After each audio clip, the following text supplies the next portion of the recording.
এই দুনিয়ায় যতদিন আপনি বেঁচে থাকবেন, দুনিয়ার একটা নিয়ম হচ্ছে কান্না আপনার সাথী, কান্না আপনার বন্ধু, এই কান্নাটাই আপনার সাথী হবে। কারণ দুনিয়াতে আসার সময় আপনি কান্না করেছেন, নিজেও কান্না করেছেন, মানুষকেও জ্বালিয়েছেন। এটাই আপনার ধারা, এটাই আপনার নীতি। দুনিয়াতে যতদিন থাকবেন কষ্ট থেকে আপনি পালাতে চাইলেও পারবেন না, আপনি দুঃখ থেকে পালাতে চাইলেও পারবেন না। কিছু দুঃখ নিজের আসবে, কিছু দুঃখ পরিবেশ মানুষ আপনাকে করে দিবে।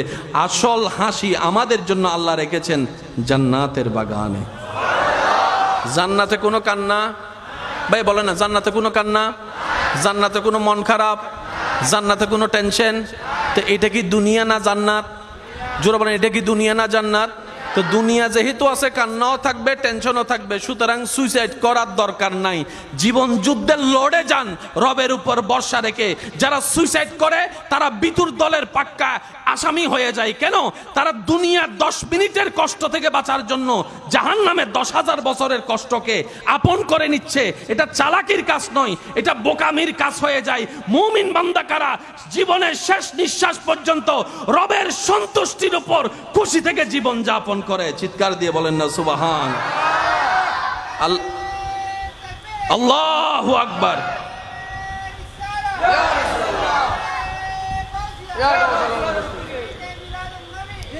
উচ্চ আওয়াজ একবার বলি না সুবহান আল্লাহ। আমাদের নবীকে দুনিয়াতে পাঠানোর আগে আল্লাহ আব্বাজানকে নিয়ে গেছেন। বলেন,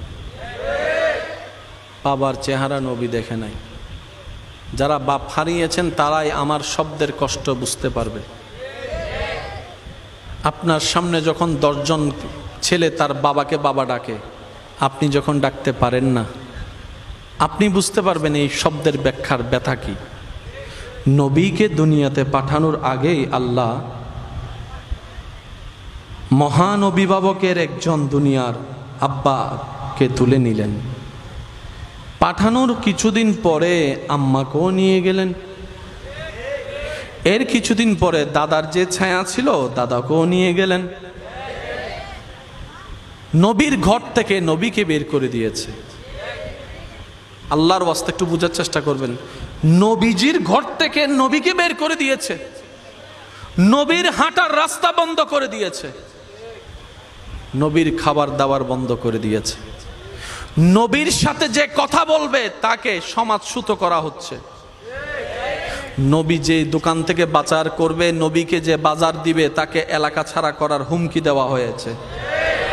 নবী নামাজ পড়তে সিজদায় গিয়েছে, নবীর পিঠ মুবারকের উপরে ময়লার ঝুড়ি রেখে দেওয়া হয়েছে। নবীকে রাস্তায় গেলে ডানে বামের মানুষ ইফটিজিং থেকে মহা ইফটিজিং, অকথ্য ভাষায় গালাগালি করে ব্যবহার করেছে। কোন নবীকে? যেই নবীর বেড়াইতে যাওয়ার নাম মেরাজ। আরেকটু জোরে। যেই নবীর বেড়াইতে যাওয়ার নাম হয়ে যায় মেরাজ, যেই নবীর বাহনের নাম হয়ে যায় বোরাক, যেই নবীর খাদেম হচ্ছে জিব্রাইলের মতো ফেরেশতা, যেই নবী ইমাম হয়েছেন, যার পিছুতে মুক্তাদাই হয়েছেন মুসার মতো নবী, ঈসার মতো নবী, কুল বড় বড় পয়গম্বরগণ যাকে ইমাম মেনেছেন, যিনি হাত বাড়াইলে হাত চলে যায় জান্নাতের বাগানে, সেই নবীর বাত বন্ধ করে দিচ্ছে। সেই নবীর রাস্তা বন্ধ করে দিচ্ছে, যে নবীর রাস্তা মেরাজ লা মকান। আল্লাহ, বিষয়টা এমন কেন? নবীটা না তোমার হাবিব? ও আল্লাহ, নবীটা না তোমার বন্ধু? তো বন্ধুকে এমন কষ্ট দিচ্ছে, তুমি সইয়ে গেলা? রব বলে যে আমার নবী হচ্ছে আমার প্রিয় বান্দা হতে যারা চায় তাদের জন্য একটা উজ্জ্বল নিদর্শন হবে আমার নবী রাহমাতুল্লিল আলামিন। সুবহানাল্লাহ, জোরে বলি। আমার আল্লাহ পাক বলে আমার প্রিয় বান্দা হতে গেলে তোমার কি কি সহ্য করতে হবে আমার নবীর জীবনী থেকে আমি তোমাদেরকে শিখাই দিলাম। ও আমার বান্দা, আমি কাউকে ডাকবো না আমার প্রিয় হওয়ার জন্য, আমি কাউকে ডাকবো না আমার প্রেমে পাগল হওয়ার জন্য, আমি রব কাউকে ডাকবো না আমার প্রেমে মত্ত হওয়ার জন্য, আমি তোমাদের উপর ছেড়ে দিলাম। তবে মনে রাখিও, আমার প্রেমিক যদি হতে চাও, খাওয়ার কষ্ট সইতে হবে, অপমানের কষ্ট সইতে হবে, আত্মীয় স্বজনের অত্যাচার সইতে হবে, পাড়া প্রতিবেশীর দুশ্মনী সইতে হবে, এমনকি তোমার ঘর থেকে থেকে তোমাকে বের করে দেওয়া হবে, এমনকি তোমার এলাকা ছেড়ে তোমাকে বের করে দেওয়া হবে, এমনকি তোমার গ্রাম ছেড়ে তোমাকে বের করে দেওয়া হবে। তোমার খাবার বন্ধ হয়ে যাবে, ব্যবসা বন্ধ হয়ে যাবে, চাকরি বন্ধ হয়ে যাবে, অপমান হবে, শারীরিক কষ্ট হবে, মানসিক কষ্ট হবে, পারিবারিক কষ্ট হবে। বান্দারে, কেউ যদি আমাকে ভালোবাসতে চাও, তোমার জীবনটা তছনছ হয়ে যাবে, তেজপাতা হয়ে যাবে। এটা তুমি জেনে শুনেও যদি আমি রবের কাছে আসতে চাও, রবের প্রিয় বান্দা হতে চাও, তাহলে তুমি আসো। আমি জোর করব না, আমি জোর করব না।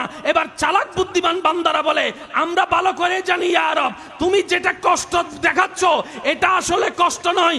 কারণ নমরুদ দেখেছে আগুন, ইব্রাহিম নবী দেখেছে ফুলের বাগান। আরো জোরে বলি না সুবহানাল্লাহ।